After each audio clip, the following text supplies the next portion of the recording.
Hello, hello mga katigang. Ito dumating na itong itong order ko sa Amazon. Mga dalawang beses na akong nag-day off. Magdadalawang linggo na. Kaya lang hindi ko maharap buksan. Ngayon, yung kasunod na may in-order na naman ako. Dumating na naman. Pero wala akong panahon magbukas eh. Ayan. Oh, ito pa ito?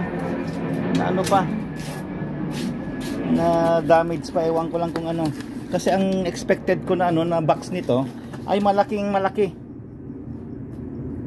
kasi yung yung order ko ay yung nest ng ng ibon, kasi yung mga ibon ko ay naganak na sa tagal-tagal nanganak na rin. Ilang taon? 2 taon. 2022 yun. 2020. Ayan.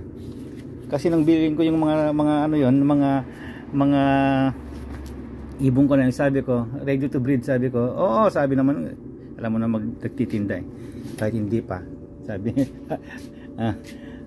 ready to breed. Kaya ngayon, mag-unbox tayo mamaya. Ito yung mga peke kong ibon. Yung sinabi, pinakita ko noon. Ayan. Ayan. Mga peking ibon. Okay mga katigan. Yun lang. Mamaya mag-unbox tayo. Ipapasok ko lang muna ito. Okay, bye bye.